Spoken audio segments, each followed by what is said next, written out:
Merci beaucoup, Monsieur Albert Vasconcelos, pour votre intervention, brillante intervention, qui a conclu quand même par un certain nombre de propositions, finalement, très intéressantes, qui, je suis certain, vont être constituées matière à réflexion de ce forum. Je crois que, effectivement, il y a beaucoup d'exemples que vous avez cités. Il y a un sur la question de gestion de crise en Afrique. Et effectivement, d'autres continents, d'autres organisations régionales, l'Union européenne, peuvent et sont souvent appelés au chevet de l'Afrique pour la solution d'un certain nombre de conflits, surtout lorsque ces conflits ont déjà éclaté et qu'ils ont une très grande et malheureuse visibilité. Mais l'expérience que je retiens personnellement de ces crises, et pour avoir été plus ou moins concerné dans certaines d'elles, dans une perspective de contribuer à la gestion et à leur solution, est que il y a deux moments.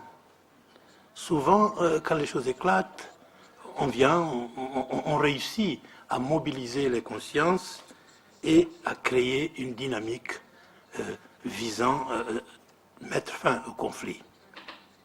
Mais justement parce que on s'attaque aux effets, mais sans regarder réellement les causes, ces conflits sont récurrents. Et systématiquement, moi je pense que au niveau des organisations comme l'Union européenne et autres, aider effectivement à la solution de la crise en Afrique, c'est se pencher surtout sur les causes profondes de ces crises.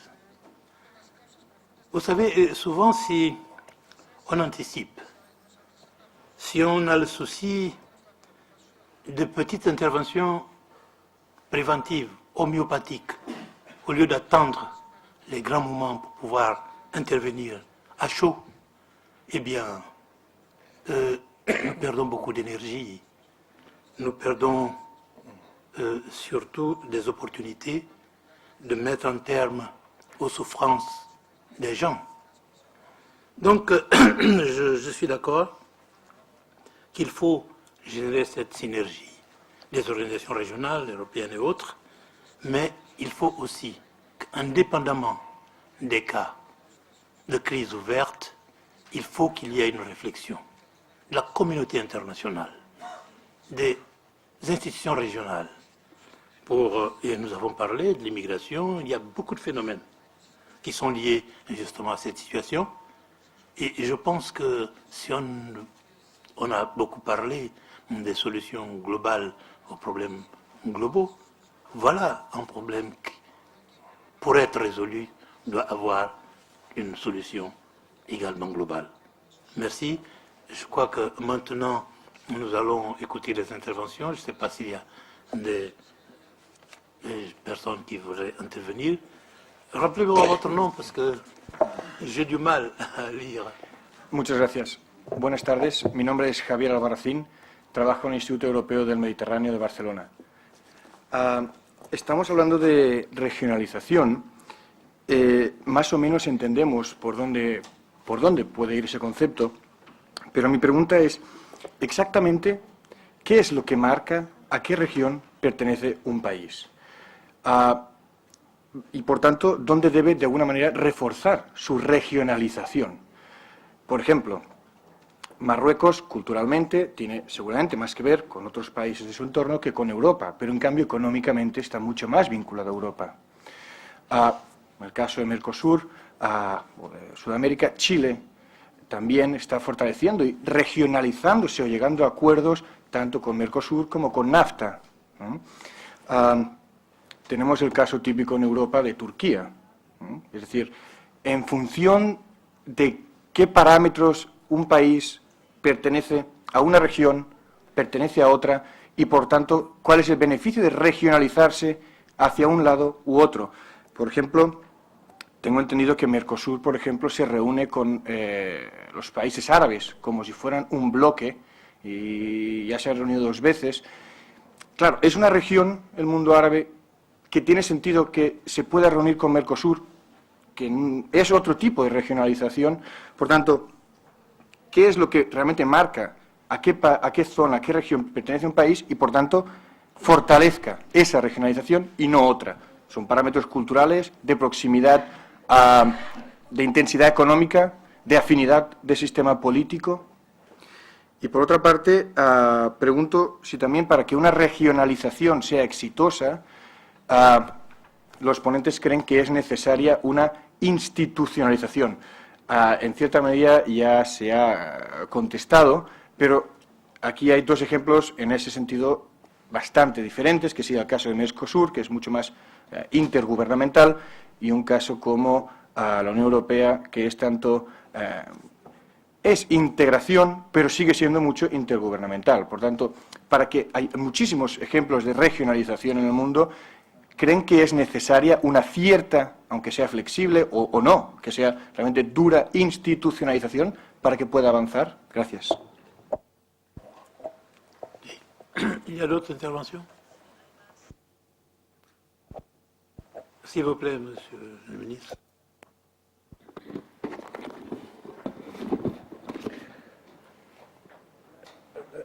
L'intervention précédente m'a fait rappeler quelque chose que j'avais en tête en écoutant les interventions et en les comparant avec le titre de cette session, qui est Organisation internationale, mais quand on écoute les débats, en fait, régional, on entend qu'il y a une problématique de régionalisme ou de régionalisation.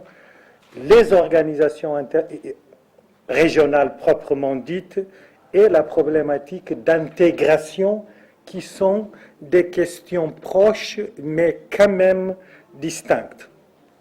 Pour ce qui concerne le bassin atlantique, maintenant je me rends compte qu'il y a quand même des absences remarquables ou tout au moins remarquées qui sont la CEDEAO, la Commission des États d'Afrique, la CEAC, la Commission des États d'Afrique centrale, voire même la SADC qui a une partie atlantique. Et pour l'Afrique, la question d'intégration régionale est un vrai problème, un vrai défi. Et là, je reviens à l'intervention de M. Landaburu pour dire, oui, l'Union européenne est une expérience, malgré toutes les critiques qu'on peut voir ici, là, malgré toutes les contradictions, mais c'est dans la philosophie occidentale qu'on avance dans la contradiction. Je pense que c'est une réussite. C'est vraiment une réussite. La question que se pose, c'est comment bénéficier de l'expérience de l'Union européenne, comment l'Union européenne peut partager son expérience pour aider les processus d'intégration régionale dans d'autres continents, notamment en Afrique. Et là, je ne suis pas sûr que l'approche est la meilleure, aussi bien de la part de l'Union européenne que de la part des pays africains ou des organisations régionales africaines, où on a plutôt tendance à imiter. La logique mimétique semble beaucoup plus forte par rapport aux résultats du processus européen et non une réflexion pour dégager les éléments essentiels et déterminants de la réussite européenne et construire des solutions qui s'adaptent au contexte de chaque région. Et le mimétisme des institutions, le mimétisme des dispositifs de concertation, beaucoup de fois dérange l'intégration régionale et on saute sur les éléments essentiels de la réussite européenne. Par exemple, pour l'Europe, c'était un noyau dur et les autres frappe à la porte pour y entrer. Si je prends les autres exemples, surtout dans le continent africain, c'est tout pour tout le monde en même temps, et si on n'est pas dedans, on est mal vu. Donc, le processus d'intégration n'est plus un facteur de changement national. Et vous l'avez dit que l'Union européenne a fait des exigences aux pays pour entrer. Et donc, l'aspiration à l'intégration a été une raison, un motif pour des changements politiques internes. Et ça, on l'a pas eu. Et je pense que c'est quelque chose qu'il faut débattre. Troisième point, ça concerne un peu l'intervention de mon ami Adam Martin, concerne les régions ultrapériphériques, mais ça a à voir avec l'Union européenne.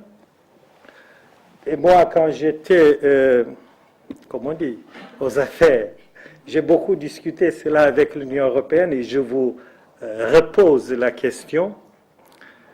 Je pense que cette approche de voisinage de l'Union européenne, elle est encore héritière de la logique de la guerre froide, c'est-à-dire la Méditerranée, le Caucase, la frontière de l'ex-bloc soviétique. Et puisque nous parlons de l'Atlantique, et l'Union européenne, en quelque sorte, ignore le bassin atlantique dans sa politique de voisinage. On a parlé du grand voisinage pour, en quelque sorte, répondre à la question des régions ultrapériphériques de l'Atlantique Nord, mais j'aurais bien aimé connaître la réflexion que l'on est en train de faire à l'Union européenne sur la question, je disais à l'époque, en quelque sorte, dans la logique européenne, il fallait boucler la boucle. Pourquoi? En sécurisant le côté est-sud, on fait la délocalisation de certaines formes de criminalité qui vont arriver, encore une fois, à l'Europe via l'océan Atlantique, faisant des dégâts, dans ce cas-là, le trafic sur le Cap-Vert. Et quelle est la réflexion, maintenant que nous parlons de cette logique tricontinentale, quelle est la réflexion que vous comptez que l'Union européenne peut faire sur le rôle de l'Atlantique dans la politique européenne de voisinage? Merci. Merci beaucoup, Monsieur le ministre. Pendant qu'on y est, je rallonge un peu votre réflexion en incluant non seulement le Cap-Vert, mais pourquoi pas en descendant un peu plus, puisque nous sommes dans la logique tricontinentale, la logique atlantique.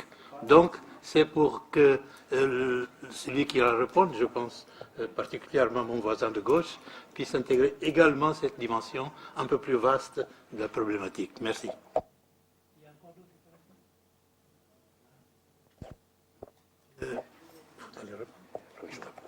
Bon, écoutez, monsieur, une seconde s'il vous plaît, vous me permettez, parce qu'il y a monsieur Landeboulou qui doit nous quitter. Il avait déjà d'ailleurs m'en averti avant qu'on commence cette séance. Et comme il y a des questions très intéressantes qui concernent, disons, l'Union européenne, je pense qu'il pourra... vous aussi.